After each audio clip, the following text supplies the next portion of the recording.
When Ed and Darren Rigaux of Manitoba, Canada were looking to restore a tractor, they wanted to find something that would stand out from the crowd. This 1970 versatile D-118 was the perfect fit.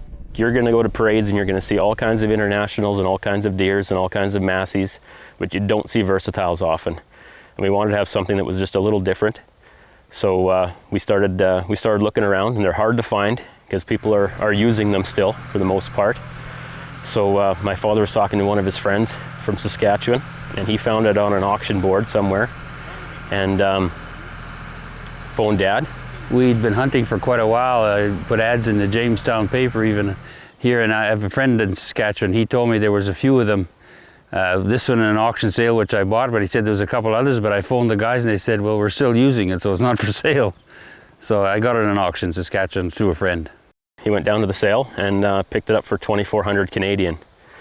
So it took about 1,500 Canadian to get it trucked back to our place, and then restoration started. It looked pretty rough. It had been sort of semi-retired there and sat outside. It looked rough. Tires were shot, but bodywork was good. Tin work was good, and it ran. We put 4 new tires on, took the duals off, and a cab, which didn't add to the looks, but I guess in those days it was nice.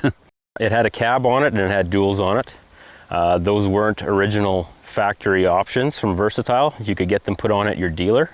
Most of them ended up with cabs and duals, but we wanted it to look original like it did when it came out of the factory. We took our time in the shop, but it took quite a while between the sandblasting and taking the tires and the rims off and everything. It took quite a while. Yeah. We both worked on it quite hard, and when he drove it out of the shed, that was nice watching him drive it out the first time. Versatile was the first company to mass-produce articulated four-wheel drive tractors, and quickly became one of the world's leaders in sales. When you turn, it splits in the middle, and you can get a lot tighter turn and a lot better traction. With a two-wheel drive tractor in the field, you'd be skidding those front tires under load a lot if you're trying to turn. With a four-wheel drive tractor, when you turn, you go where you want to. So an articulated tractor has a lot of benefits, and they steer very nice. I don't know if you noticed when we were driving around, but I could do it with my fingertip. It really steers nice. The D-118 weighs just over 13,000 pounds and is powered by a Cummins 5.8-liter 6-cylinder diesel engine. These days, all big four-wheel drives have straight 6 engines in them, straight 6 diesels. This is a V6 diesel. I think Versatile kept V8s in their tractors till probably the mid-80s on their smaller models. But in the mid-70s, they went to, for the most part, bigger straight 6s. This is 118 drawbar horsepower out of this one. So the engine horsepower would be a little greater than that. Versatile branded tractors have always been built in Winnipeg, less than 2 hours from the Rigaux farm. I've been farming since I was 16, but I bought my first new Versatile in 1982. It was an 835, and we've had them ever since. I think 8 different ones we've had. We currently farm with 2 big Versatiles. There's been a few name changes over the years. They've been bought and sold a few times, but Versatile tractors have and always will be built in Winnipeg, and they're still going today. We still farm with Versatiles. We have 2 of them that we use for field work right now.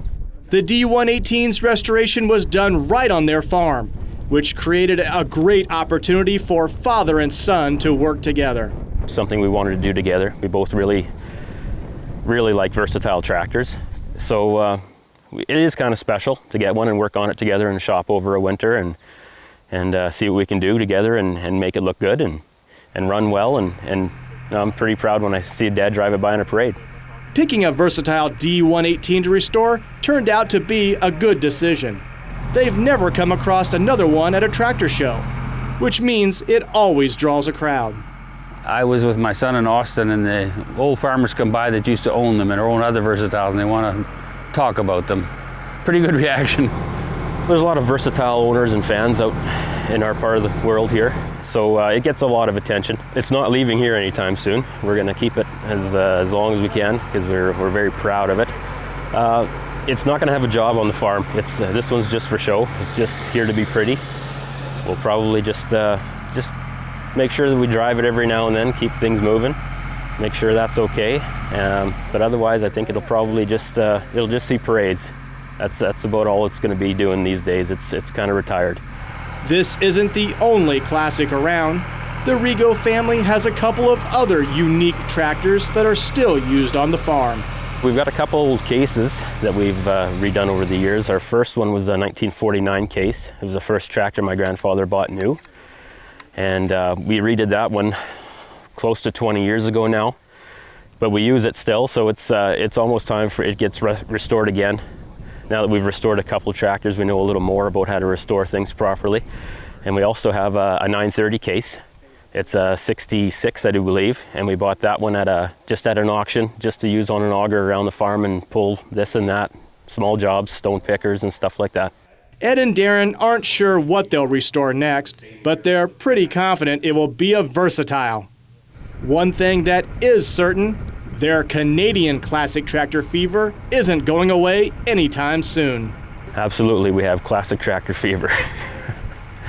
We're always attracted to older stuff. We just kind of have a soft spot, I guess, for older stuff. I just think the styling on the older tractors was just a lot prettier. They made a lot more handsome tractors back in the old days. They all had a lot of character. So we really like seeing the old tractors, and we like restoring them.